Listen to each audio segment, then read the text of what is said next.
पंख कुछ मंजिल उन्हीं को मिलती है जिनके हौसले बुलंद होते हैं। तार साहब, कहानी संघर्ष।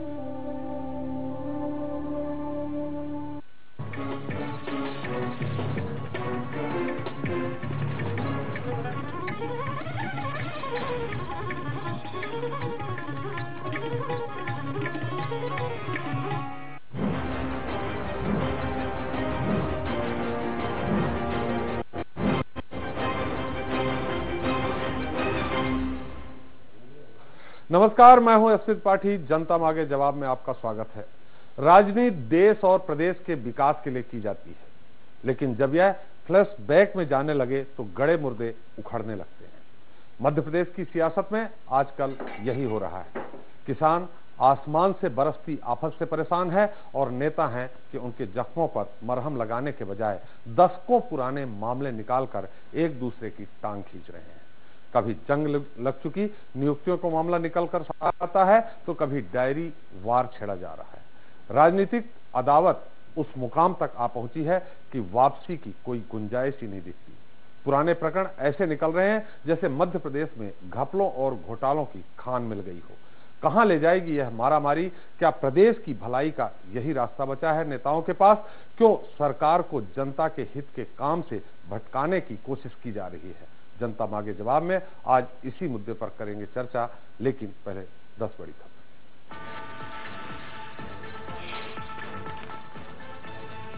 मध्य प्रदेश में नेताओं के बीच शिकायतवार। बीजेपी के बाद अब कांग्रेस ने भी इनकम टैक्स विभाग में शिकायत। जनता मांगे जवाब में आज फ्लैशबैक की सियासत पर चर्चा।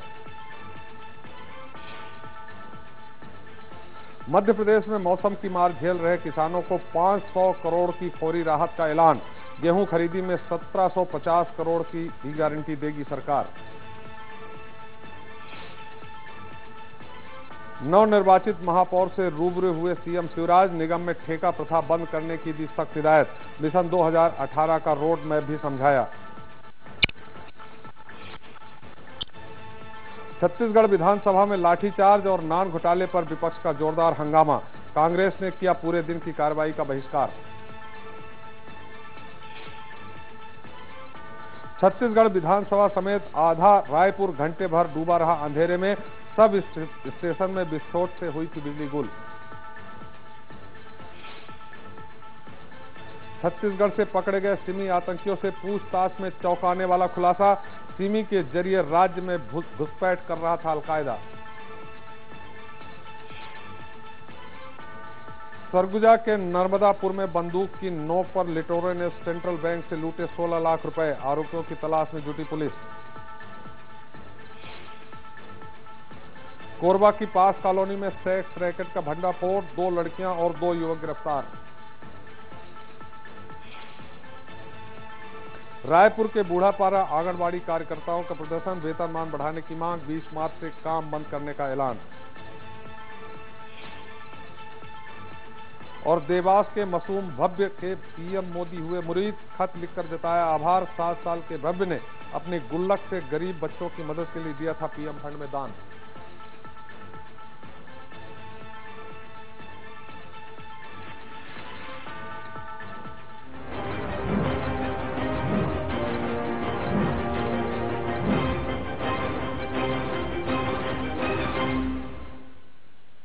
तो मध्य प्रदेश की सियासत में यूं तो रह रहकर भमंडर उठता ही रहा है, मगर ताजा तूफान थमने का नाम नहीं ले रहा। सत्ता पक्ष हो या विपक्ष, कोई किसी से कम नहीं। एक चले डाल डाल तो दूसरा पात पात।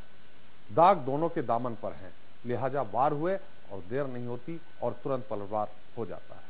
कांग्रेस जहां चाल, चरित्र और चेहरा बेनकाब करने की मुहिम छेड़े हुए है, तो बीजेपी भी सबसे बुजुर्ग पार्टी की उम्र का लिहाज छोड़ मैदान में कूद गई है।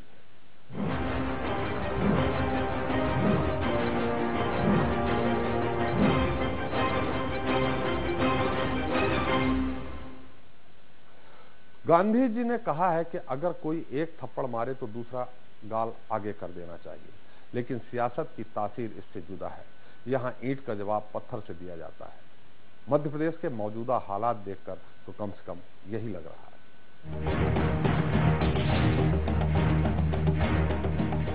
अगर आपको इतिहास का बेहतर इल्म है, आप पुरानी घटनाओं को भुला नहीं पाते, आपकी याददाश्त तेज है, तो आप सूबे की सियासत के लिए मुफीद हैं।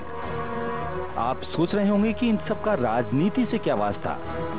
दरअसल आजकल प्रदेश के ज्यादातर नेता इसी में मसरूफ हैं। पुराना भ्रष्टाचार अचानक नेताओं को याद आने लगा है। मामला भले ही दफन हो चुका हो, लेकिन जिंदा कर नए कलेवर के साथ परोसा जा रहा है।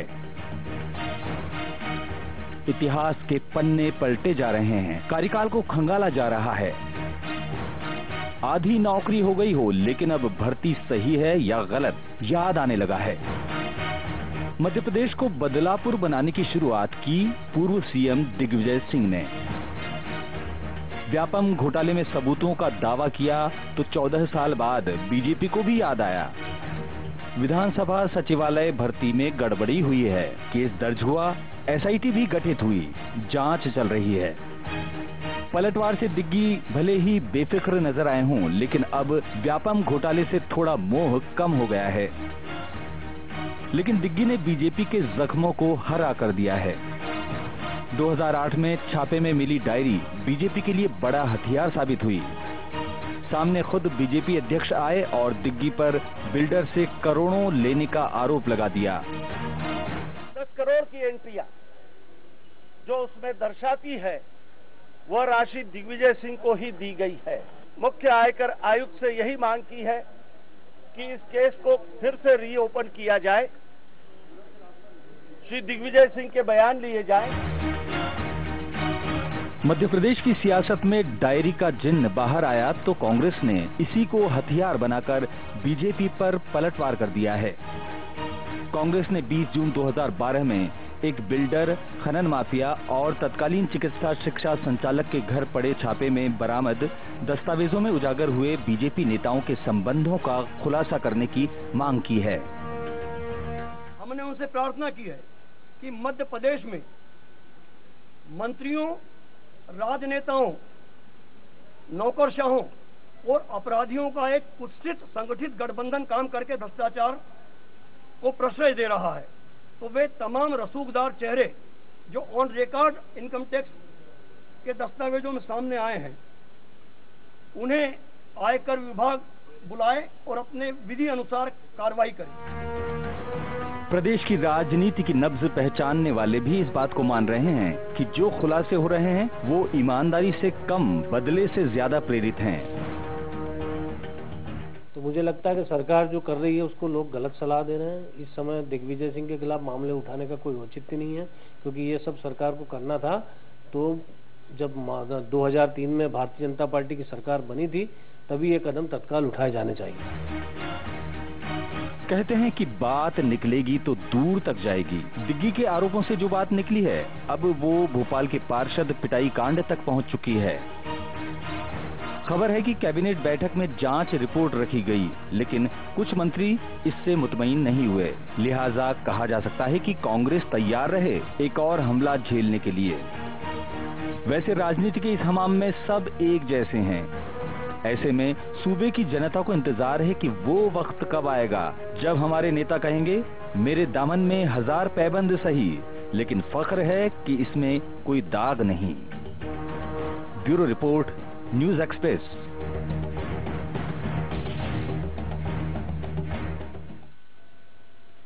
तो जब मुद्दे सिर्फ सियासी माइलेज के लिए उठाए जाएं, जब राजनीति में गड़े मुर्दे भी उखाड़े जाएं, सियासत की लड़ाई में पिछड़ जाए विकास, तो सवाल उठना लाजमी है। मध्य प्रदेश की सियासत में क्यों उखाड़े जा रहे हैं गड़े मुर्दे?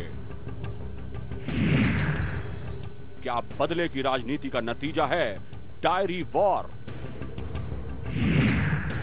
राजनीतिक घमासान में क्या पिछड़ रहे हैं विकास के मुद्दे? कहां जाकर रुकेगी?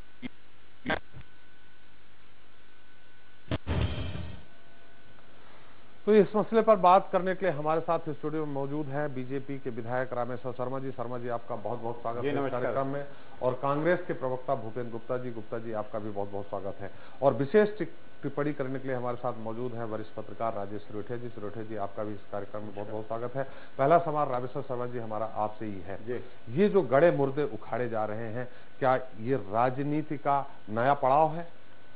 नहीं, ना तो कोई गड़े मुर्दे उखाड़े जा रहे हैं, ना राजनीति का नया पड़ाव है। ये पर भी सजग है, और राजनीति में जो अपराधीकरण हुआ है और राजनीति में इस तरह का जो पदों का दुरुपयोग हुआ है, उसके बारे में भी हमें मध्य प्रदेश की जनता को बताना और उस पर न्याय संगत कार्रवाई करना, ये न्यायिक प्राधिकरण और न्याय की जो पद्धतियां हैं या जो कानून को संभालते हैं उनको इस बात से अवगत कराना और कार्रवाई के लिए उनको केवल इतना प्रार्थना करना कि नियम अनुसार कार्रवाई करना, ये आवश्यक था और ये लाजमी था। और जांच के क्रम में ये एक कड़ी है, इसको गड़े मुर्दे उखाड़ना नहीं कहा जा सकता, बल्कि अपराधियों पर कार्रवाई की प्रक्रिया जो चल रही है उसको तेज गति लाने का प्रार्थना है। शर्मा जी, आप बोल रहे हैं कि ये कानून की एक प्रक्रिया है, कानून के तहत जो अपराधी उनको पकड़ा जा रहा है। 11 साल, खैर इस मुद्दे पे हम बाद में बात करेंगे, डायरी बार जो है 11 साल की बात नहीं है। बहुत आज ही कैबिनेट में मामला आया, हालांकि उसमें चर्चा नहीं हुई। जो पार्षद पिटाई कांड था, शायद उस समय आप भी पार्षद थे जी, उस समय जो भी हुआ था वो आज 15-16 साल बाद उसको नए सिरे से फिर से उखाड़ने की तैयारी हो रही है। उस समय था कौन, उस समय अधिकारी थे कौन नहीं, ये इस रिपोर्ट में भी है, उसको फिर से उखाड़ने की तैयारी हो रही है। ये क्या है, 15 साल क्यों?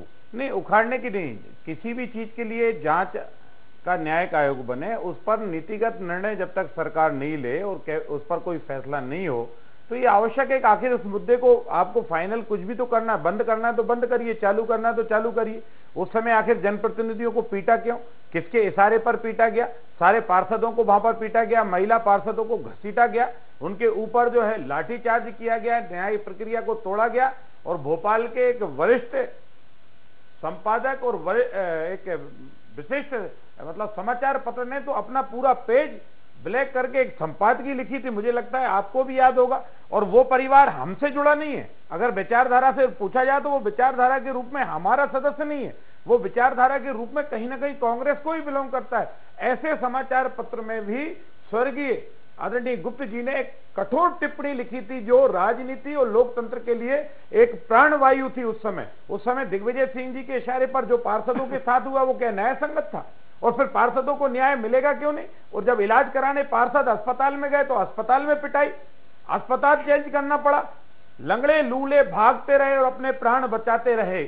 ऐसा राज तो केवल राजाओं का हो सकता है, लोकतंत्र का नहीं। 2003 से आपकी सरकार है रामेश्वर जी, ये 98 के आसपास का ये मामला है। जब ये दिग्विजय सिंह जी ने व्यापम मुद्दे पे आरोप लगाना शुरू किया तो पलटवार की ये रणनीति मान रहे हैं लोग, जो राजनीतिक विश्लेषक हैं उनका ये मानना है कि पलटवार की राजनीति। नहीं, हमारा ना तो इसमें कोई पलटवार का है। जब जब न्याय की प्रक्रिया और न्याय का दहलीज पर निर्णय आएगा तब तब उस विषय पर वस्तु पर बात होगी। जैसे जैसे क्रम अनुसार आते हैं उसके जवाब होते जाएंगे। दिग्विजय सिंह जी पर हमें कोई पलटवार करने की जरूरत नहीं है, कांग्रेस में पर्याप्त है दिग्विजय सिंह जी को पलटवार करने, दिग्विजय सिंह जी को ठीक करने के लिए और दिग्विजय सिंह की झूठ पकड़ने के लिए। हमें दिग्विजय सिंह जी से कोई लेना देना नहीं है, हमें तो न्याय प्रक्रिया को सुदृढ़ करना है और उसको संचालित करें और लोगों को भरोसा हो कि यही न्याय है। भूपेंद्र जी, आपसे सवाल, चलिए ठीक है, भारतीय जनता पार्टी पुराने गड़े मुर्दे उखाड़ रही, लेकिन कांग्रेस भी उसमें पीछे नहीं है। आप किस संदर्भ में ये कह रहे हैं?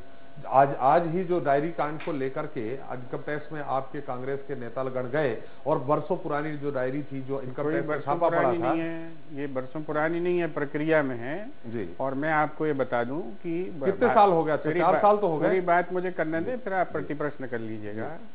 भारतीय जनता पार्टी को एक तो ना इस बात की समझ है कि प्रक्रिया क्या होती है, लोग जो है आगे जरूर बढ़ जाते हैं, ना उन्हें इस बात का अंदाजा है कि किस चीज में क्या हो चुका है। बात कर रहे हैं कि साहब आयोग बनना चाहिए, न्याय की रक्षा होना चाहिए, फलाना होना चाहिए, ढिमाका होना चाहिए, सारी बातें सही हैं। आप ये समझाइए इस प्रदेश की जनता को कि हमारे प्रदेश का मुखिया विधानसभा में कह रहा है खड़े होकर और ऑन रिकॉर्ड कह रहा है कि हमने 1000 फर्जी नियुक्तियां की हैं। हिम्मत है नंद की, मेरी बात सुनने दीजिए, बात पूरी बात करें।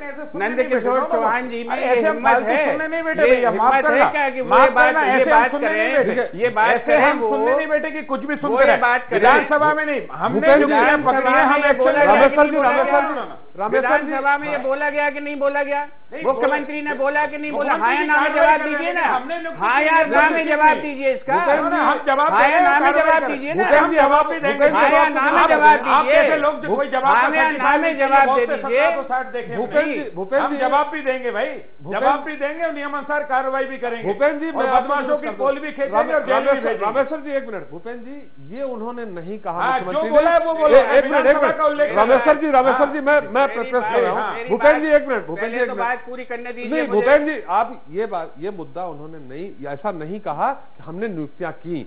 उन्होंने कहा संभवतः व्यावसायिक परीक्षा में एक मिनट उसमें हो, एक मिनट अभी राजनीति छोड़ दूंगा अगर आप बता दीजिए। अरे छोड़ो आप एक मिनट भूपेंद्र जी छोड़ दीजिए, भूपेंद्र जी उन्होंने विधानसभा शब्द हो, मेरा सवाल तो सुन लीजिए, मेरा सवाल उसको भूपेंद्र जी सवाल सुन लीजिए, संभवतः शब्द नहीं। एक मिनट भूपेंद्र जी सवाल सुन लीजिए। उन्होंने विधानसभा के अंदर ही कहा कि 1000 के लगभग, उन्होंने ये स्वीकार किया कि 1000, एक मिनट लगभग पे आ गए क्या? हाँ चलिए मान लीजिए हम स्वीकार कर लेते हैं संभवतः लगभग 1000 नियुक्तियों पे फर्जी हो सकती हैं, ये कहा। शक्ति भी हटा लीजिए। नहीं शक्ति, मैं आपको कापी ला के दे दूंगा विधानसभा की कार्रवाई। ठीक है, आप आगे बढ़िए, आगे ये बढ़ रहा हूँ कि सरकार ने जब ये मान लिया कि शक्ति है, संभव है, सब मान लिया।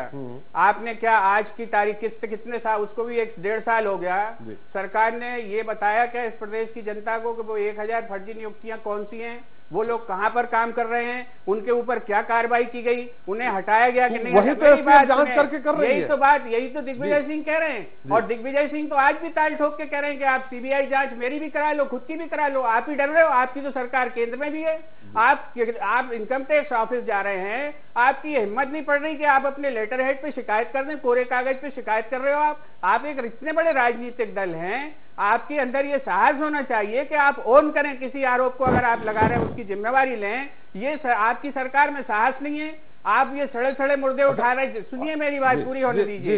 ये जो सारे मामले हैं, इस बात की भी जानकारी इस सरकार को नहीं है कि ये सारे मामलों की जांच का जांच आयोग भी बैठ चुका, जांच रिपोर्ट भी आ चुकी, सुप्रीम कोर्ट में इन पे मुकदमे भी चल चुके, उनमें से कई के फैसले भी आ गए। आप क्या उसमें कोई नई फसल उगाने वाले? आप बदले की नीति से कार्रवाई कर रहे हैं और इसका हल वही निकलेगा जो निकलना है। आप कोबरा के फंड से अगर खुजली कर रहे हैं, वही आपको काटेगा। आपका उत्तर बहुत लंबा है हमारा, चलिए ठीक है हम मान लेते हैं गड़े मुर्दे उखाड़ है, लेकिन जो डायरी बिल्डर के यहाँ से मिली है उसमें दिग्विजय सिंह जी का नाम है, वो तो गलत है। नाम नहीं है, नाम नहीं है, आप अंदाजे लगा रहे हैं। उसमें तो नाम भारतीय जनता पार्टी के लोगों के स्पष्ट है। चलिए उनके हैं, सबके हैं मान लेते हैं, लेकिन दिग्विजय सिंह जी का भी नाम है। चर्चा करिए जो नाम स्पष्ट है, क्या उसमें ध्रुव भैया लिखा है? चले हम मान लेते हैं, आप बीजेपी क्यों ढाक रहे हैं? हम मान लेते हैं उनके हैं, करिए ना, हम मान लेते हैं, बीजेपी उन नामों की भी जांच करा ले साथ में। तत्कालीन सीएम लिखा है, उस समय सीएम लिखा था। मैं आपसे क्या कह रहा हूँ, हम तो तैयार है ना सीबीआई जांच के लिए, आप करा लीजिए और उनकी भी जांच करा लीजिए। जिन बीजेपी के नेताओं के उसमें नाम लिखे, हम मना कहाँ कर रहे हैं? हमने अगर गलती की है, हमारे नेता ने गलती की है, वो जाने तैयार है। आया हम राजेश जी, हम आपसे टिप्पणी इसमें जानना चाहेंगे। आपने रामेश्वर जी को भी सुना, आपने भूपेंद्र गुप्ता जी को भी सुना, आपकी क्या यहाँ टिप्पणी? दोनों लोगों की बातें सुन रहा था और मुझे बड़ा दुख हो रहा है, दुख के साथ ये कहना पड़ रहा है कि हम यहाँ किस तरह की बहस में यहाँ पर उलझे हुए हैं। आपकी टिप्पणी, मैं अपनी टिप्पणी दे रहा हूँ, किस तरह की बहस में उलझे हुए हैं। दरअसल इस सारी बहस से और ये सारी चीजें जो सामने आ रही हैं रुक रुक के और इतनी देरी से, ये बताता है कि पिछले 20 साल से मध्य प्रदेश में किसी पॉलिटिकल पार्टी का राज नहीं चल रहा है, बल्कि नौकरशाहों का प्रबंधन तंत्र चल रहा था। जो एक नौकरशाहों का प्रबंधन तंत्र जो है उस समय दिग्विजय सिंह को मैनेज करके चल रहा था और उसके साथ में भारतीय जनता पार्टी को मैनेज कर रहा था ऐसे विपक्षी पार्टी। उसके बाद में जब भारतीय जनता पार्टी है सत्तारूढ़ दल में आई तो एक वही नौकरशाहों का तंत्र जो है वो भाजपा की तरफ से कांग्रेस को नियंत्रित करते आए और जब आके अब किसी एक मुकाम पर आकर वो जो एक प्रबंधन के जो तार हैं वो थोड़े छिन्न भिन्न हुए, जब उसके मामले में ये नए तरह के खुलासे हुए तो ये बिलबिला के वो जो सारे मामले जो दबा के रखे हुए थे वो आप खुलने लगे हैं। मैं आपसे ये कह रहा हूँ कि किस व्यक्ति ने इनको रोका था कि 11 साल पहले जब सचिंद्र द्विवेदी कमेटी की रिपोर्ट आई थी, जस्टिस सचिंद्र द्विवेदी एक बहुत ही सम्मानीय जज थे और उनकी रिपोर्ट को 11 साल तक कौन व्यक्ति उसको दबा के रखा रहा, और क्यों दबा के रखा रहा। उमा भारती के समय उसका की जांच हुई, बाबूलाल गौर के आते ही वो ठंडे बस्ते में चली गई। शिवराज जी को तो उसका पता भी नहीं होगा कि वो कोई ऐसी जांच हुई होगी, वो जाके चुपचाप अपने कहीं पर समा गई। उसके बाद में जहाँ तक ये डायरी वार का चल रहा है बात, तो डायरी वार के बारे में मैं एक बात, ये मुझे और हास्यास्पद लग रहा है कि दो वरिष्ठ बड़े जो डबल पार्टी सिस्टम है इस प्रदेश में, दो सीनियर पार्टी अच्छी पार्टियां इनकी अगर अपनी धाक है, शाख है, शान है, सम्मान है, वो जाके आयकर विभाग के अफसरों के सामने जाके गिड़गिड़ा के साथ इस डायरी की जांच करिए। क्या आयकर विभाग उसकी जांच नहीं कर रहा है क्या? जो सुधीर शर्मा की डायरी मिली है, क्या आयकर विभाग उसकी जांच नहीं कर रहा है क्या? मेरा सवाल है। दूसरा सवाल ये कि जो डायरी श्रीमान नंद कुमार पटेल जी और अपने 4 नेताओं और मंत्रियों के साथ में गए, इनको किसने सलाह दी इस चीज की? इनकी पार्टी की सरकार है, इनका पार्टी की सब कुछ है, क्या वो जांच नहीं हो रही है क्या? इनकम टैक्स की प्रक्रिया को भी समझना पड़ेगा। इनकम टैक्स में जो कहना है, देखिए इनकम टैक्स में माइलेज लेने की देखिए इनकम टैक्स में जब भी कोई इस तरह की डायरी आती है, इनकम टैक्स डिपार्टमेंट को इससे कोई लेना देना नहीं है किसका नाम है किसका नहीं है। वो तो अगर ये देखता है कि इसमें कर चोरी हुई है तो उसका एक काम है असेसमेंट करके ये बताना कि आपने इतनी कर चोरी की है, आपने चोरी से कमाई, भ्रष्टाचार से कमाई, किसी चीज से कमाई, इनकम टैक्स डिपार्टमेंट को इससे कोई लेना देना नहीं। और दूसरा नहीं, मैं आपको बोलेंगे, हमारे साथ एक दर्शक हैं गंज मसौदा से, राजेश, जो अपना आप लोगों से सवाल करना चाहते हैं। राजेश जी सवाल करें। जी सर। जी सवाल करें। हाँ भाई साहब, मैं ये निवेदन कर रहा था जी कि विगत 15 वर्षों से जो ब्यूरोक्रेसी ने करप्शन कर रखा है जी, और विदिशा जिले चूंकि संसदीय क्षेत्र रहेगा हमारे मुख्यमंत्री जी का, यहाँ गंज वासवता से लगाकर कहीं भी देखिए, चपरासी से लगाकर, आप सवाल करिए। मैं ये निवेदन कर रहा था कि जुडिशरी जो है आज इनके प्रभाव में इसलिए है कि चूंकि 15 साल से बीजेपी राज कर रही है। दूसरा मेरा प्रश्न ये है कि जिन्होंने पहले सीबीआई के विषय में तोता वाली पॉइंट रखा था, क्या कारण है कि आज उन्हीं की गवर्नमेंट है और आज तोता वाला मैटर है नहीं है? जब जो न्यायिक प्रोसीडिंग की बात कर रहे हैं तो न्यायिक आपका सवाल बहुत लंबी, हम समझ गए कि आपका कहना चाह रहे हैं कि सीबीआई को जांच दी जाए। हम निश्चित तौर पे हम इसका उत्तर लेंगे रामेश्वर जी से, लेकिन हमारे साथ एक और दर्शक सागर से हैं, अजय जी। अजय जी अपना सवाल करें। सर जी, मेरा सवाल ये है, एमपी का खजाना खाली है, यदि पटवारियों की रेट मार दी जाए, एक पटवारियों की कीमत है रजिस्ट्री नामांतरण 5000, वो बंदी बनवाना 10,000, तो अकेले अगर पटवारियों को रेट मार दी जाए तो सरकारी खजाना भर जाएगा सर जी। चलिए बहुत बहुत धन्यवाद, आपने सजेशन दिया। रामेश्वर जी आप उत्तर हम जानना चाहेंगे। ये दूसरी तरफ मुद्दा जा रहा, हम निश्चित इस मुद्दे पे आएंगे, गड़े मुर्दे उखाड़ने वाले मुद्दे पे, लेकिन भ्रष्टाचार, जैसा एक दर्शक ने कहा कि भ्रष्टाचार बढ़ रहा है, नीचे लेवल पे पटवारी लेवल भ्रष्टाचार रहा है। इसमें नया प्रकरण है, जो किसान जो आपदा आई है उसमें परेशान है, ऐसे में सर्वे का काम पटवारी करता है, और वो पटवारी अगर भ्रष्टाचार करता है तो किसानों को न्याय नहीं मिल पाएगा। एक दूसरा, एक पहले दर्शक ने आपसे सवाल किया था कि ब्यूरोक्रेसी चला रही है, और सीबीआई की बात भी उसकी, सीबीआई जांच क्यों नहीं दी जाती? देखिए, दोनों बातों का एक तो ये है कि ये पूरी जांच प्रक्रिया सरकार के नेतृत्व में नहीं चल रही है।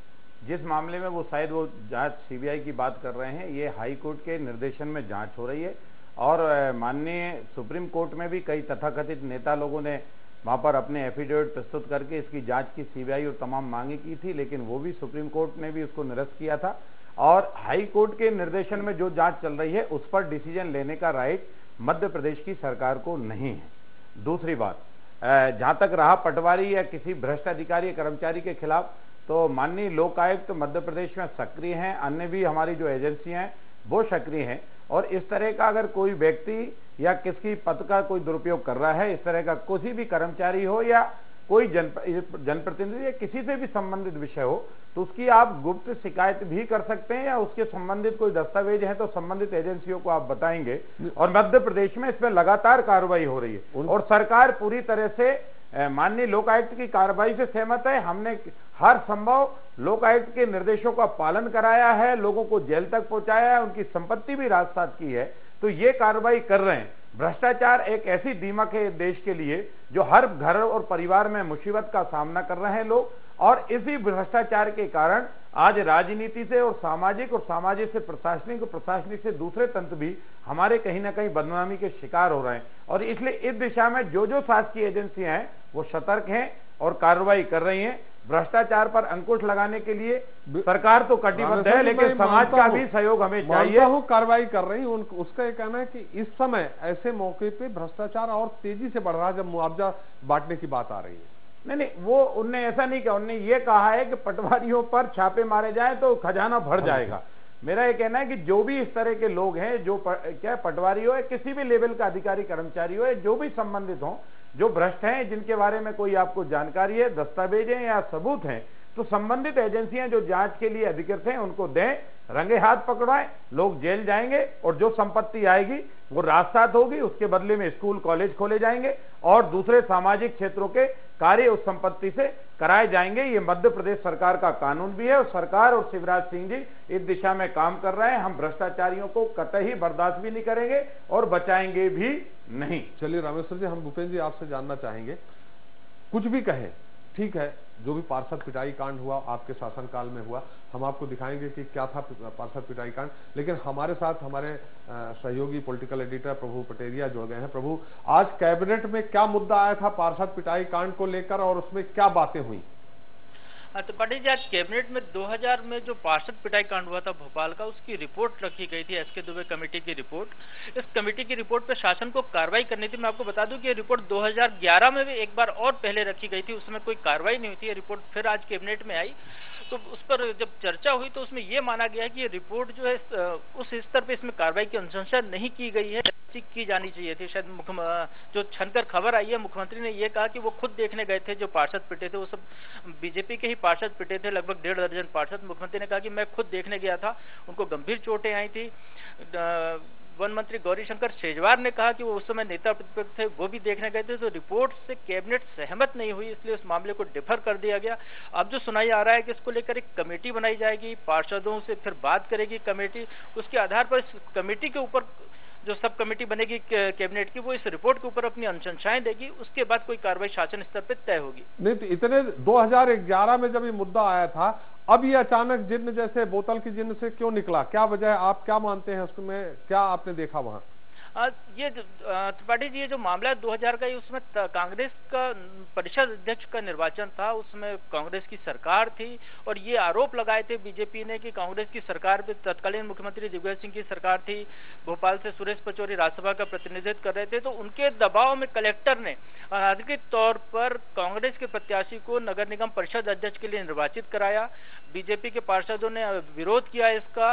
मैं बता दूं, रामेश्वर शर्मा जी आज स्टूडियो में बैठे हैं, ये भी इस घटना के गवाह हैं। जब बीजेपी के पार्षदों ने विरोध किया तो उनको लाठीचार्ज किया गया, बाद में अस्पताल में भर्ती थे, वहां पर भी उनको पिटाई हुई, जिस पे भी आरोप ये लगाया था बीजेपी के ने, सरकार की शह पर उनको पिटवाया गया।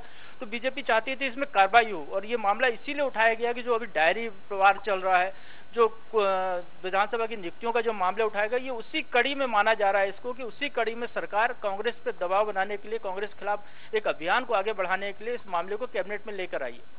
जी प्रभु जी, आपने जो जानकारी आप दी, आपके लिए बहुत बहुत धन्यवाद। रामेश्वर जी, जिस तरह से प्रभु जी ने कहा कि ये उसी कड़ी में माना जा रहा है, 2011 में भी मुद्दा उठा था, उस समय इसको ठंडे बस्ते में डाल दिया।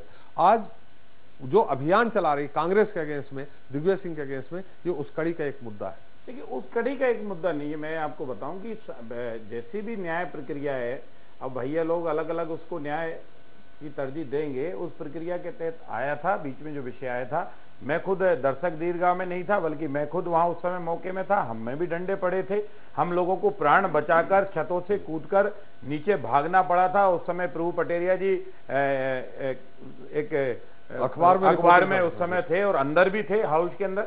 और जिस तरह वहां एसपी कलेक्टर की मौजूदगी में एक छोटे से हाल में, यो अगर कहा जाए तो राजेश भाई ने भी उस हाल के अंदर बैठकर अनेकों बार अपनी टिप्पणियां भी लिखी हैं और वहां से रिपोर्टिंग भी की है।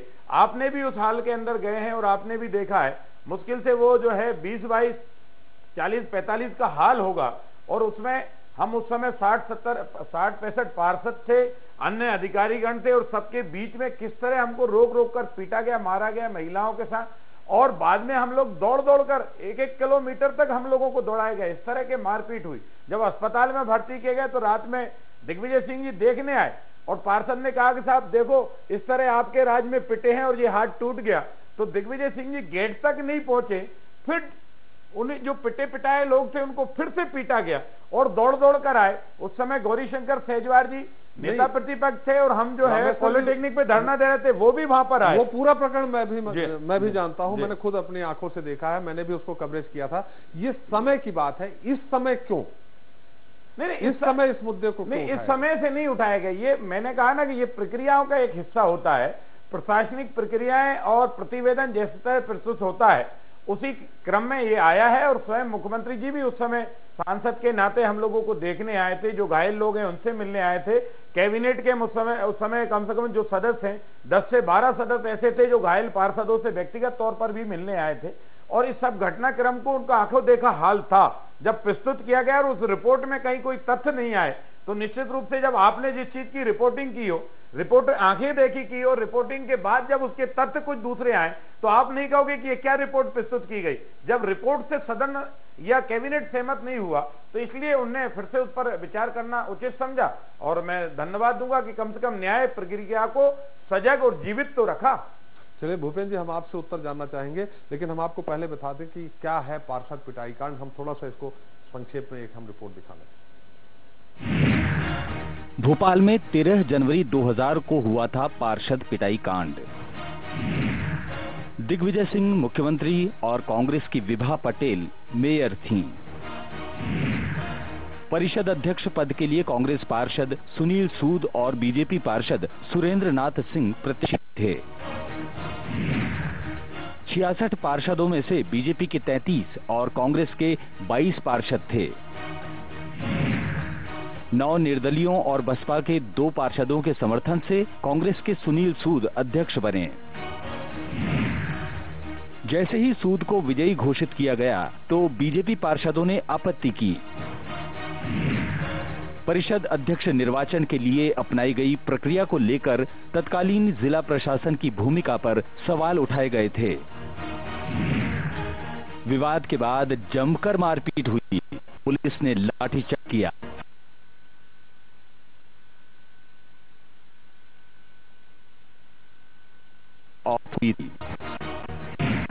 इसके बाद तत्कालीन केंद्रीय मंत्री उमापति ने घटना के विरोध में प्रधानमंत्री को इस्तीफा भेज दिया था। भूपेंद्र जी, हम ये जो आपको हमने ग्राफिक्स दिखाया, जो रिपोर्ट दिखाई, उसके रिपोर्ट दिखाने के पहले हम आपसे उत्तर जानना चाह रहे थे। जो भी मैंने दिखाया उस समय अन्याय तो हुआ था, देर से ही सही, बाद में ही सही रिपोर्ट आई, उसमें आपका हम क्या टिप्पणी हम जानना चाहेंगे। लेकिन इस समय हो चला है छोटे वक्त ब्रेक का। ब्रेक के बाद हम तुरंत हाजिर होते हैं, आप कहीं मत जाइएगा, हम जल्द हाजिर।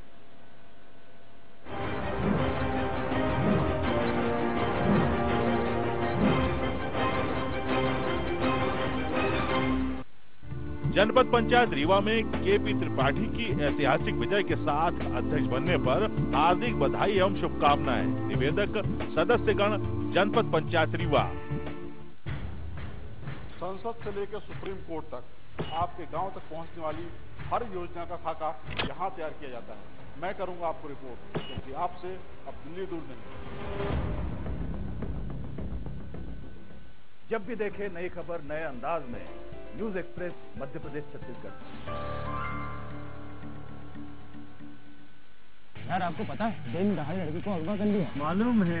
अरे बाबूजी पता है आपको 20 लोग मर गए बस पलटने से। पता है। फिर 2 मंत्री घूस लेकर पकड़ा गया। पता है भाई। आपको न्यूज पता है? कहाँ देखा? आपने नहीं देखा? News express.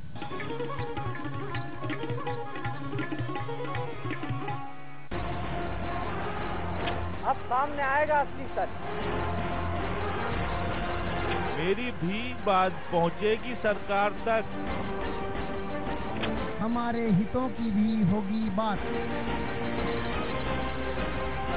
अब दिखेगी हमारी भी खबर। अब हमारे फ्यूचर की भी होगी बात।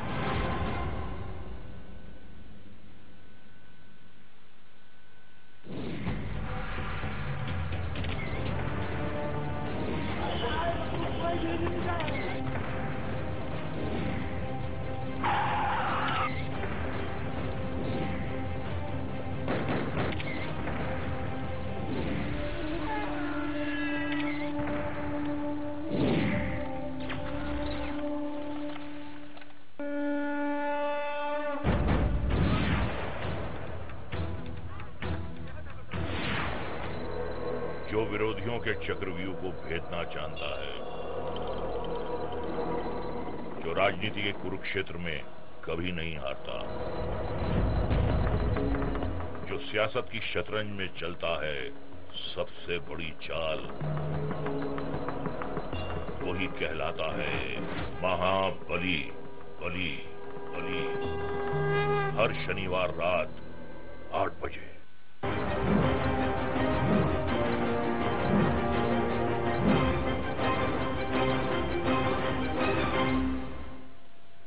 ब्रेक के बाद आपका एक बार फिर स्वागत है। आज चर्चा हो रही फ्लैशबैक की सियासत की। ब्रेक में जाने के पहले हमने भूपेंद्र जी से जानना चाहा था कि जो भी हुआ, हमने जो रिपोर्ट दिखाई वो क्या उचित थी?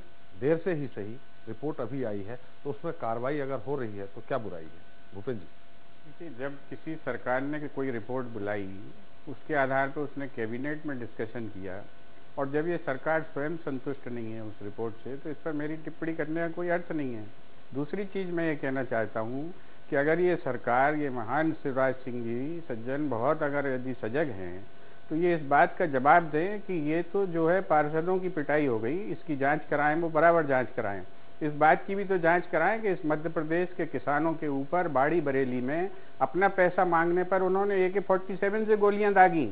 ये भी तो इस बात की वो जांच कराएं कि मध्य प्रदेश की जो शिक्षक हैं, प्रोफेसर्स हैं, महिला प्रोफेसर्स हैं, उनको घसीट कर सड़कों पर मारा गया। ये भी तो वो इस सरकार में जांच कराएं कि उन्हीं की सरकार, जो उमाशंकर जी थे, गृह मंत्री थे, अंधों के ऊपर शाहजहानी पार्क में अंधे, लंगड़े और लूलों पर लाठीचार्ज किया गया। सरकार के अंदर अगर जरा भी लज्जा है, इन सारे प्रकरणों की जांच करा ले। कहाँ ज्यादती हुई आम जनता के, उसको कहाँ रौंदा गया, ये जनता खुद जान जाए। हम बिल्कुल तैयार हैं इस बात के लिए। सरकार जांच कराए इसकी, और जुडिशियल जांच करा ले, इसमें कोई दिक्कत की बात नहीं है। लेकिन केवल चरित्र हनन के लिए जो 80 साल से आप करते चले आ रहे हो, आप प्रकरणों को बार बार उछालें और जो है उसको फिर अपने बस्ते में बंद कर लें, ये जो है ये आपकी नीयत की ओर इशारा करता है। ये बताता है कि प्रदेश के विकास में आपकी कोई नीयत नहीं है। आपकी नीयत इस बात में है कि आपके भ्रष्टाचारों को हम उजागर ना करें। ये हमारी पहली दायित्व है, उसे हम पूरा करेंगे। जी भूपेंद्र जी, हमारे साथ एक दर्शक हैं शिवपुरी से नरेंद्र, अपना सवाल करें। हाँ जी, मेरा सवाल है आपकी जो है, मैं कार्यक्रम देख रहा हूँ, पार्टी के दोनों दिग्गज बैठे हुए हैं, रामेश्वर शर्मा जी, भूपेंद्र जी। मेरा निवेदन है इनसे कि सार्वजनिक वितरण प्रणाली का कार्य चल रहा है, लेकिन इसमें जो कार्य करने वाले लगे हुए हैं वो आज भी भ्रष्टाचार करने के लिए मजबूर हैं, और मैं भी इसी से पीड़ित हूँ। क्या इसमें कोई सुधार कभी हो पाएगा सार्वजनिक वितरण प्रणाली? बिल्कुल, आपने कहा है सत्ता पक्ष से रामेश्वर जी सुना है, इसको बिल्कुल अपने मंच पे, अपने जो पार्टी का मंच है उस पर रखेंगे। मुद्दा आज ये नहीं है, फिर भी मैं हम सवाल रामेश्वर जी से इसका उत्तर जानना चाहेंगे। हमारे साथ एक और दर्शक हैं दतिया से, राजू, अपना सवाल करें। त्रिपाठी जी, जो अभी जो ऊट पटांग जो बातें हो रही हैं, जो बड़े मुर्दे उखाड़े जा रहे हैं जी, तो भी जो बीजेपी की ओर से इससे साबित है कि भारतीय जनता पार्टी के मुख्यमंत्री व्यापम घोटाले में पूरे परिवार से फंस चुके हैं। आप अपना सवाल करिए, आप उत्तर मतलब अपना सजेशन मत दीजिए, आप सवाल करिए, क्या पूछना चाह रहे हैं? मैं ये पूछना चाहता हूँ कि व्यापम घोटाले की ये सीबीआई जांच क्यों कराना नहीं चाहते हैं? दिग्विजय सिंह की भी सीबीआई जांच कराएं और व्यापम घोटाले की भी सीबीआई जांच। बिल्कुल सही बात है, इसी बात पर बहस हो रही है, सियासत की बात हो रही है कि फ्लैशबैक की सियासत जो चल रही है। हम राजेश जी आपसे संक्षिप्त टिप्पणी जानना चाहेंगे। जो भी उत्तर आ रहा है इस समय भ्रष्टाचार के मुद्दे को लेकर आ रहा है, सार्वजनिक वितरण प्रणाली में भ्रष्टाचार आ रहा है, और भी इसके पहले भी भ्रष्टाचार। देखिए त्रिपाठी जी, मैं आपसे एक बात, मैंने सारगर्भित बात अपनी कह दी कि पिछले 20 सालों से मैं देख रहा हूँ, बीच में कभी कोई ऐसा टाइम था, दौर था, कभी कभी बीच में ऐसा लगता है कि हाँ कोई चुनी हुई निर्वाचित सरकार काम कर रही है, वरना नौकरशाहों की सरकार काम कर रही है, और उन्होंने एक सिस्टम बना दिया है। अब रामेश्वर जी जैसे बोलते कि आप भ्रष्टाचार पकड़ो, यही दिग्विजय सिंह जी बोलते थे कि जाओ लोकायुक्त में जाओ, UW में जाओ, यही रामेश्वर जी बोल रहे हैं। क्योंकि आप भ्रष्टाचार नहीं रोकेंगे, भ्रष्टाचार तो चलेगा, पटवारी तो पैसे खाएगा। आपको अगर दिक्कत है उस पटवारी से, तो उस पटवारी को ट्रैप करवाओ आप। और समस्या एक और चीज है कि पटवारी करोड़पति क्यों निकल रहे हैं? क्योंकि हमारे प्रदेश में जमीनों के दाम बढ़े हैं। पहले पटवारी जो 2000 रुपये लेता था, उसके 20,000 रुपये लेता है, जिस चीज के 5,000 लेते थे उसके 50,000 रुपये लेता है। तो ये पटवारी के पास में तो बल्क अमाउंट इकट्ठा हो ही रहा है, तो पटवारी तो एक कलेक्टर जैसी स्थिति हो गई उसकी। हमारे सवाल ये है कि हमारी जो व्यवस्था है, नौकरशाही का तंत्र है, वो उसको निगरानी क्यों नहीं कर रहा कि पटवारी बिना पैसा लिए किसी की जमीन की नफ्ती कर दे, किसी का सीमांकन कर दे, नामांतरण कर दे। ये सारी प्रक्रियाओं में पारदर्शिता क्यों नहीं देखी जा रही है? आप ये कह रहे हैं कि हाँ हम ये रोक देंगे, ये बिल्कुल मैं आपसे कह रहा हूँ कि समस्या जो है उसकी तरफ कोई ध्यान नहीं दे रहा है। जो आम आदमी जिससे प्रभावित हो रहा है, आम आदमी पैसा देता है, वो सोचता कौन झंझट पड़े, क्योंकि किसी को ट्रैप कराने से उसकी समस्या का समाधान नहीं होगा, उसकी जमीन का नामांतरण नहीं होगा। मैं आपको बताऊं, इसमें कोई छोटे छोटे आदमी नहीं, बड़े बड़े लोग भी पटवारियों के सामने पानी भरते हैं। क्योंकि राजेश जी हमारे साथ गांव से एक और दर्शक हैं, सावंत जी अपना सवाल करें। हाँ त्रिपाठी जी, हमारा सवाल ये है जी। हेलो। हाँ सवाल करिए संक्षेप में, सजेशन। हाँ त्रिपाठी जी, हमारा सवाल ये है कि जब दिग्विजय सिंह जी ने जी व्यापम मुद्दे को उठाया और कांग्रेस उठाती रही, वो उठा रही है जी, तो क्या ये दिग्विजय सिंह के द्वारा ये कहना कि हमारे पास पर्याप्त सबूत हैं, हाँ, तब सरकार दिग्विजय सिंह के खिलाफ पुराने प्रकरण उठा रही है? तो आप इतना धीरे धीरे सवाल करेंगे तो हमें लगता है 1 घंटा लग जाएगा। निश्चित आपका सवाल आ गया है, हम उत्तर जानना चाहेंगे रामेश्वर जी से। हमारे साथ एक ग्वालियर से और दर्शक है विनोद, विनोद अपना सवाल करें। मैं ये सवाल कर रहा हूँ जी माननीय रामेश्वर शर्मा जी से जी और अपने जो मुख्यमंत्री महोदय से, व्यापम घोटाला जो इतना बड़ा घोटाला हुआ है जी, इसके अंदर बेचारे गरीब किसान, मजदूर किसान, इन्होंने जो है अपना पेट काट काट कर जो है बच्चों को उन्होंने जो है भर्ती कराने की कोशिश की व्यापम में, अन्य उनको तो जेल में डाल दिया गया जी। बाकी हमारे जो अधिकारी हैं यहाँ मतलब जो है मंत्री हैं, सीएम है, इनका कुछ नहीं हुआ। जैसे कि हरियाणा मुद्दा देखिए, यहाँ फ्लैशबैक की सियासत का है, ये व्यापम मुद्दा नहीं है। आपने जो कहा है रामेश्वर जी सुना है, इसको आगे लेंगे। हमारे साथ एक और दर्शक हैं शिवपुरी से, अब्दुल सवाल करें, हम तीनों का उत्तर अपने दर्शकों से लेंगे। अब्दुल जी सवाल करें। जी मेरा सवाल ये है जी कि व्यापम घोटाले की शिवराज सिंह सीबीआई जांच कराने से क्यों डर रहे हैं? चलो ये सवाल आ गया है। भूपेंद्र जी आप कुछ कहना चाह रहे थे, हम रामेश्वर जी से जरूर हम इसका उत्तर लेंगे जो हमारे दर्शकों ने कहा।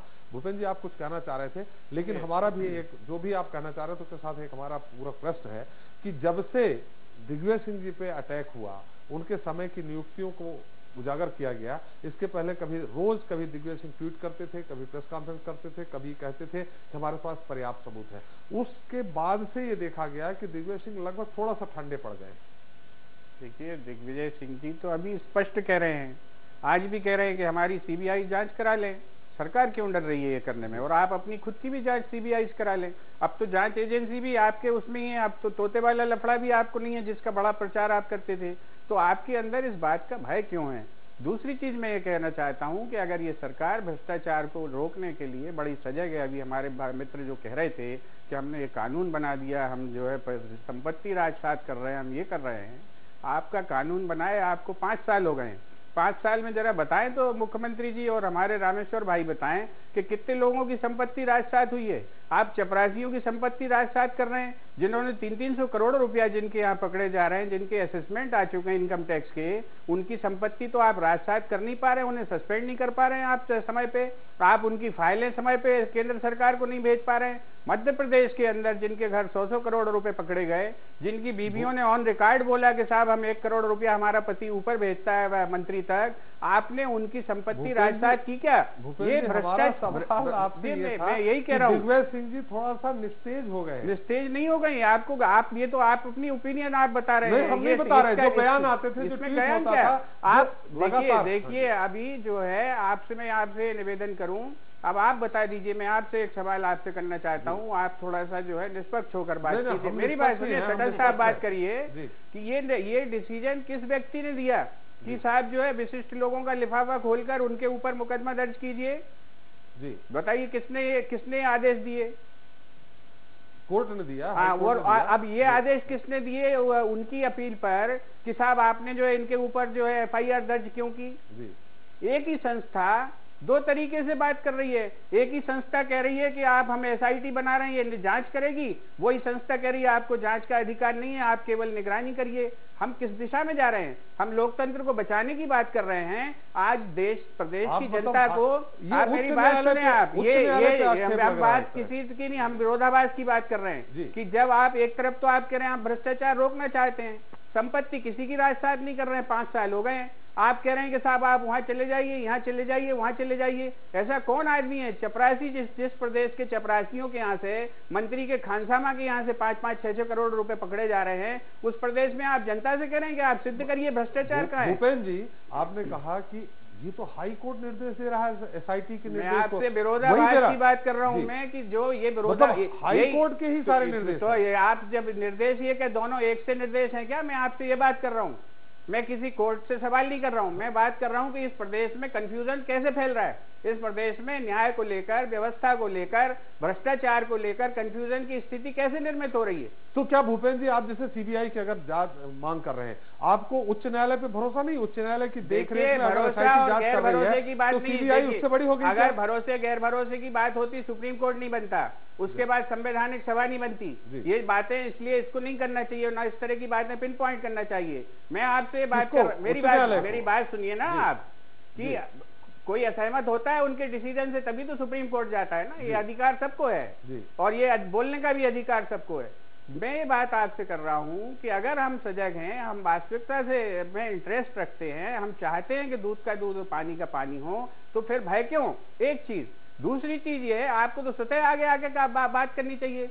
आज रतनगढ़ जैसे छोटे से मामले की जांच सीबीआई कर सकती है, तो ये इतने बड़े मामले की जांच क्यों नहीं कर सकती? और आपसे एक और बात मैं करना चाहता हूं, आज क्या हमारी जो मध्य प्रदेश की पुलिस इतनी महान है, आज इसमें जो है नेपाल तक के गिरोह खुद मध्य प्रदेश की सरकार बता रही है कि शामिल हैं, बिहार के ग्रुप शामिल हैं, उत्तर प्रदेश के गिरोह गैंग शामिल हैं, और ये अंतरराज्यीय अंतरराष्ट्रीय मामला हो गया है। तब क्या हमारी सीबीआई के अलावा हमारे पास कोई एजेंसी है जिसके पास एस्टेब्लिशमेंट हो इतना बड़ा, जिसकी जांच लायक? और अगर हम ये नहीं कर रहे हैं तो हम स्वयं जो है उसके रास्ते में हिंड्रेंस खड़ी कर रहे हैं। हम संक्षेप में आपसे उत्तर जानना चाह रहे हैं कि अगर उच्च न्यायालय के अधीनस्थ एसआईटी जांच कर रही है, एसआईटी कहाँ जांच कर रही है?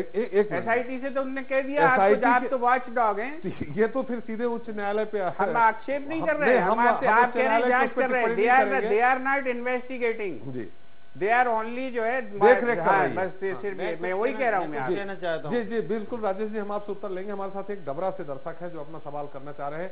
ब्रिजेश जी अपना सवाल करें। एसपी त्रिपाठी जी। जी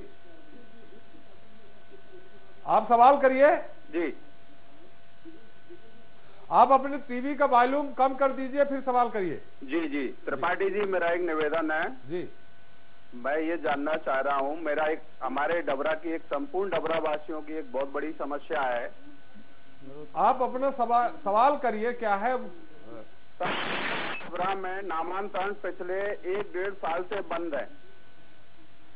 ये नामांतरण वाली अभी मुद्दा दूसरा है। इस मुद्दे पे मैंने आपको सवाल करने को कहा है। निश्चित तौर पे नामांतरण बंद है। ये रामेश्वर जी अपने पार्टी के प्रभाव से, पार्टी के माध्यम से ये इसको मुद्दे को उठाएंगे। हमारे साथ एक और पिपरिया से दर्शक हैं। कुंज बिहारी जी अपना संक्षेप में सवाल करिए, जो मुद्दा है उस पर सवाल करिए। हाँ जी सर। जी सर, ये पिछले साल एसआई का जो टेस्ट हुआ था व्यापम के माध्यम से, तो भूतपूर्व सैनिकों जो 30 तारीख के पहले रिटायरमेंट थे, ये हम सरकार में नहीं बैठे हैं कुंज बिहारी जी, हम उसका कुछ उत्तर दे सके। निश्चित तौर पे हमारे साथ रामेश्वर जी हैं, वो सुन रहे हैं, ये सारे मुद्दे उनके संज्ञान में आ रहे हैं। राजेश जी आप कुछ कहना चाह रहे हैं? मैं असल में जो भूपेंद्र भाई जो बात कह रहे थे, और देखिए जो ये बहस चल रही है, जो राजनीतिक ये पॉलिटिकल वार चल रहा है, देखिए ये जो व्यापम का मामला है वो लीगल, टेक्निकल और पॉलिटिकल, 3 तरह से अभी पॉलिटिकल वार लड़ा जा रहा है। टेक्निकलिटी के रूप में वो जो दिग्विजय सिंह ने दस्तावेज दिए हैं या देने वाले हैं देंगे, अभी तो समस्या ही है वो किसको दें, उनकी जांच होना तय है कि वो सही है या एसटीएफ जिससे जांच कर रही वो सही है, ये तो मामला उसका है। मेरा कहना ये है कि जो हाईकोर्ट वाली जो बात बोलना है, कोई आक्षेप वाली बात नहीं है, लेकिन हाईकोर्ट की उस चीज से कि एसआईटी, एक्चुअली एसआईटी इसलिए इस बात में आगे बढ़ के जांच की थी कि चूंकि एसटीएफ जिस एक्सेल सीट की जांच कर रही है उसको क्वेश्चन करते हुए दिग्विजय सिंह ने एक एक्सेल सीट का नाम लिया, तो उसकी जांच के लिए बात हुई कि एसआईटी करेगी, और सुप्रीम कोर्ट में जो हाई कोर्ट ने दिया था, उनने भी ये कहा था कि हम SIT भी उसकी निगरानी करेगी, वो जांच करेगी। तो अब SIT इसकी जांच करती तो ठीक था, लेकिन अब हाई कोर्ट ने जब ये कह दिया कि SIT ये जांच नहीं कर सकती है, उसका काम भी निगरानी करने का हाई कोर्ट की तरह, तो STF जिसके द्वारा जांच करने वाली जो कागज है उसको ही क्वेश्चन कर दिया गया है, वो दिग्विजय सिंह की ओर से। तो इसकी जांच फिर कौन करेगा? कोई STF अपने खिलाफ जांच करेगी? इसलिए ये बात CBI जांच की उठ रही है कि CBI मेरी जो स्पष्ट मान्यता है कि इस मामले का अंततोगत्वा निपटारा CBI जांच के द्वारा ही हो पाएगा, इसके नीचे नहीं हो सकता। रामेश्वर जी एक सवाल यहाँ और हाई कोर्ट खुद इस बात की, आप देखना आगे चल के इस बात उत्तर हम रामेश्वर जी से लेंगे। भूपेंद्र जी ने भी कहा और लोगों ने कहा, CBI की बात आई, यहाँ भूपेंद्र जी ने तो यहाँ तक कहा कि हाई कोर्ट के जो 2 तरह के निर्देश आए उससे जनता दिग्भ्रमित है। हम आपसे उत्तर लेंगे, लेकिन हमारा साथ में आपसे एक सवाल भी है कि चलिए मान लेते हैं पार्षद पिटाई कांड की न्यायिक जांच हो रही थी, उसकी रिपोर्ट 2011 में आई, फिर अभी वापस आई। ये जो आज से 10 साल पहले 15 साल पहले जो नियुक्तियां हुई थी, उन पे इस समय कैसे अचानक क्यों सरकार को याद आई कि विधानसभा में गलत नियुक्तियां हुई, दूसरी तरफ डायरी ध्यान आई, एक तरफ मेडिकल कॉलेज में एडमिशन दिग्विजय सिंह ने करवाया। अगर किसी मेडिकल कॉलेज में डोनेशन से एडमिशन होता है तो मुख्यमंत्री ने सिफारिश की है, तो उसमें क्या बुराई है कि कम पैसा लिया जाए? देखिए त्रिपाठी जी, ऐसा है कि इस सारे मुद्दों को लोग उसका राजनीतिक नजरिए से देख सकते हैं, और कांग्रेस का जो नजरिया रहे उसको देखे, हमें कोई कहना नहीं है। सवाल है कि क्रम अनुसार सब चीजें आई। विधानसभा की कार्रवाई में सरकार का हस्तक्षेप नहीं है। विधानसभा की कार्रवाई में जो कुछ भी डिसीजन लेना है, या तो विधानसभा अध्यक्ष लेंगे या विधानसभा के PS सेक्रेटरी लेंगे, उनको निर्णय करना है। जब उनके पास रिपोर्ट आई, रिपोर्ट को तत्काल उन्हें उसकी FIR दर्ज करा दी। ये प्रश्न अगर पूछना है तो उनसे पूछिए। सरकार दिग्विजय सिंह को घेरने के लिए कोई तरीके नहीं। दिग्विजय सिंह तो खुद कांग्रेस के अंदर घिरे हुए हैं, उनको हम क्या घेरेंगे? जिनको प्रदेश की जनता ने बाहर कर दिया उसे हम नहीं घेरने चाहते। दिग्विजय सिंह पर कांग्रेस के एक भी नेता का भरोसा नहीं है, और इसलिए हम दिग्विजय सिंह जी को नहीं भेज रहे। जहां तक सिंह को हीरो बनाने का श्रेय जो है भारतीय जनता पार्टी हम इसलिए हीरो बनाए रखने रहे। प्रदेश की जनता ने जिसको जीरो बनाया है, उस जनता के सामने दिग्विजय सिंह जब आते हैं तो जनता उमड़ती है, और जनता कहती है कि ये वही है जिसने लाइट काटी थी, ये वही है जिसने मुल्ताई में गोलियां चलाकर किसानों की हत्या की थी, ये वही दिग्विजय सिंह राज है जब शहडोल में एक लड़की के साथ चौराहे पर बलात्कार हुआ था और मोटरसाइकिल से घसीटा गया था। ये वही दिग्विजय सिंह है जिसको प्रदेश की जनता जब देखती है तो जनता में जोश आता है, और जनता आक्रोश में आकर दिग्विजय सिंह को जवाब देती है। चलिए, हम नहीं चाहते कि राजनीतिक रामेश्वर जी, दिग्विजय सिंह मान लिया आपने जैसा कहा कि एकदम शून्य वाले हो गए, जीरो नेता हो गए, तो जब जीरो है, मरे हुए हैं, उनके खिलाफ FIR इतने दिनों बाद करने की क्या जरूरत? नहीं, मरे हुए कौन कह रहा है सर? हम मरे नहीं, राजनीतिक तौर पे, अरे सर माफ करिएगा, मैंने नहीं कहा, राजनीतिक तौर पे। हम राजनीति में इतनी हमारी किसी से प्रतिद्वंदता नहीं है कि हम उसकी मौत तक जाए। ना दिग्विजय सिंह 100 साल तक जिए। दिग्विजय सिंह, माफ करिएगा, राजनीतिक आप FIR कराने की जरूरत पड़ गई? सर त्रिपाठी जी, दिग्विजय सिंह 100 साल तक जिए और कांग्रेस को इसी मुसीबत में डाले रखे। हम उनको लख लख बधाई देंगे, वो जिए और बेटा बहू नाती पोते सब गोदी में खिलाए। हम क्यों ऐसा सोचें? दिग्विजय सिंह ऐसे ही रहे। दिग्विजय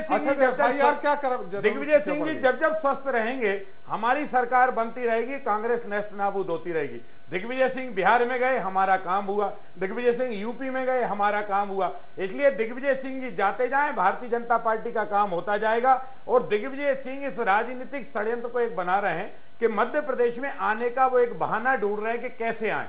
तो कभी वो व्यापम का गेट बनाकर मध्य प्रदेश में आना चाहते हैं, कभी उनने एक बार एक SI की हत्या हुई, उसको CBI जांच कराए। क्या निकला CBI में? क्या वो खनिज माफिया निकला? अंतोगत्वा उसमें हारे कि नहीं? करोड़ों रुपए CBI का होता है, और सुप्रीम कोर्ट हाई कोर्ट से बड़ी नहीं है मध्य प्रदेश सरकार। मैं फिर कह रहा हूं, लोग बड़े नेता हो सकते हैं जो हाई कोर्ट सुप्रीम कोर्ट के बारे में कमेंट कर सकते हैं। हमारी हैसियत नहीं है, माफ करना है, कि हम सुप्रीम कोर्ट या हाई कोर्ट के बारे में कमेंट करें। जो भी निर्णय, जो भी न्याय हाई कोर्ट और सुप्रीम कोर्ट देगा, मध्य प्रदेश सरकार उसका अनुसरण करेगा। ना हमने किसी को बचाया और ना हमने किसी को बचाने की मानसिकता है। जो अपराधी है, जिसके खिलाफ अपराध कायम होता है, हम गिरफ्तार करते हैं। सरकार गिरफ्तार, जो निर्देश होता है उसका पालन करती है। हमारा सर जो भी त्रिपाठी जी जो भी निर्देश होता है उसका पालन करते हैं। पार्षद पिटाई कांड की आंखों देखा हाल हमने देखा है। रामेश्वर जी लंबा हो जाएगा, रामेश्वर जी लंबा हो जाएगा, समय कम है। सर सुन तो लीजिए, सर सुन तो लीजिए, जो रिपोर्ट है वो हमारे साथ न्याय संगत नहीं है, जो रिपोर्ट है वो हमारे साथ न्याय संगत नहीं है। जो भाई लोग यहाँ बातें करते हैं उनसे पूछो कि मुल्ताई में मरा हुआ किसान नहीं था क्या? अच्छा, शहडोल की धरती पर हुआ बेटी के साथ बलात्कार नहीं था क्या? उत्तर दे दीजिए, नहीं था क्या? रामेश्वर जी मैं मान लिया, हमारा एक उत्तर दे दीजिए। और हमारे मेरी वार्ड में रहने वाली कांग्रेस की बड़ी नेता रामेश्वर जी चुनाव का हमारा उत्तर दे दीजिए। चलिए दिग्विजय सिंह को मान लेते हैं। अरे मैं सब दे रहा हूँ ना, सुनिए अभी तो और भी एक उत्तर और भी जाके आएंगे। बहुत अभी सरला मिश्रा कांड भी आएगा सर, मान लिया कांग्रेसी नेता के साथ भी मैंने मान लिया, सारी चीजें मान ली। सरला मिश्रा कांड भी आएगा। आज आप बहुत गुस्से में हैं, आप बहुत आक्रामक थे। जवाब दे रहा हूँ, हम मान लिए। मेरी बहन थी, वो मेरे वार्ड में रहती थी, कांग्रेस के नेताओं से उसका भी तो न्याय चाहिए, वो तो कांग्रेस की। अच्छा हम आपसे हम कांग्रेसी को भी निर्दोष कांग्रेसी को रामेश्वर जी आपसे छोटा सा उत्तर जानना चाह रहे हैं। आपने कहा दिग्विजय सिंह रहेंगे, आपकी पार्टी यहाँ बनी रहेगी, आप सत्ता में रहे आएंगे, यह मानते हैं ना? अगर दिग्विजय सिंह प्रचार करते रहे तो क्या अगले चुनाव में आप ऐसा करेंगे कि कम से कम लाख 1 करोड़ पोस्टर दिग्विजय सिंह के पूरे मध्य प्रदेश में छपवाएंगे कि चुनाव के दौरान कि दिग्विजय सिंह अगले मुख्यमंत्री? आपको फायदा होगा। नहीं हम कोई पोस्टर, दिग्विजय सिंह खुद बोल दे वही बड़ा पोस्टर है। एक बार आपके चैनल पर बोल दे, लाखों लोग देख कर कहते हैं भैया प्रदेश बचाओ, चलिए भैया लुटेरे से प्रदेश बचाओ, अंधेरे से प्रदेश बचाओ। आपके भूपेंद्र जी भी हमारे साथ है, एक मौका उनको भी देना चाहिए। सर वो तो उनके तो मौके ही मौके चल रहे हैं इस समय, तो सबसे ज्यादा न्याय ज्ञान अवधान सब कुछ यहीं विद्यमान है, बाकी सब भूपेंद्र जी अभी जो है यही न्याय के अभी रामेश्वर भाई ने एक बड़ी बात बोली, मैं उनको बधाई देता हूं कि उन्होंने बहुत ही उत्तम बात की जो इनके मुख्यमंत्री को नहीं मालूम है कि विधानसभा में विधानसभा का अध्यक्ष सर्वोपरि होता है, वो निर्णय लेता है और उसी को पावर है कि वो ये सारी चीजें, और इनकी सरकार कोई हस्तक्षेप उसमें नहीं कर रही। अब मैं इनसे सवाल कर रहा हूं कि और ये विधायक भी हैं भारतीय जनता पार्टी के, कि ये यहाँ इस चैनल पे ऑन रिकॉर्ड बता दें क्या कि विधानसभा अध्यक्ष ने एसआईटी गठन करने के लिए उनको मुख्यमंत्री जी को कोई निवेदन किया है क्या? और उन्होंने एसआईटी क्यों गठित की है? हमने गठित अभी बताइए ना, गठित हुई है आपके मुख्यमंत्री जी ने एसआईटी गठित। आप 2 एसआईटी है, विधानसभा के मामले में अलग एसआईटी एसआईटी गठित करने की विधानसभा के मामले की बात सरकार ने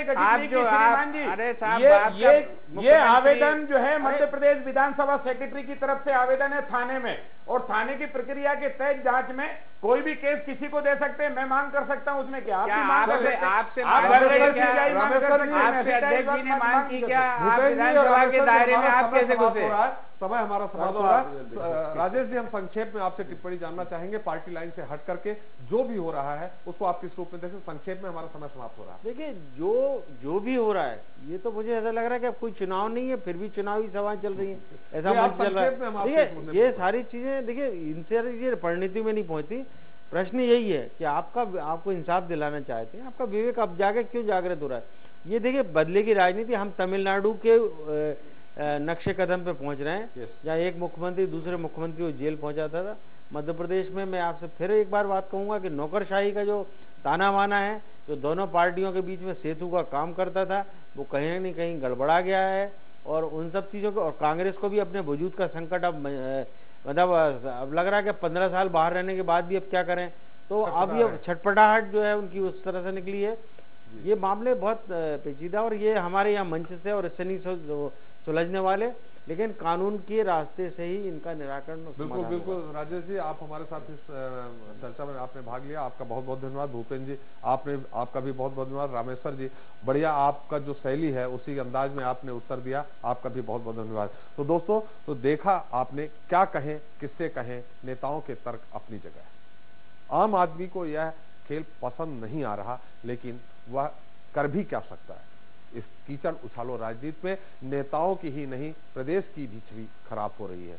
एक वो भी दौर था जब मध्य प्रदेश के होनहार नौजवानों को प्रदेश के बाहर सिर्फ इसलिए रिजेक्ट कर दिया जाता था कि क्योंकि वो पिछड़े प्रदेश के बासिंदे थे, डर लगता है व्यापम से शुरू हुआ यह खेल फिर हमारी, आपकी और प्रदेश की साख पर बट्टा न लगा दे।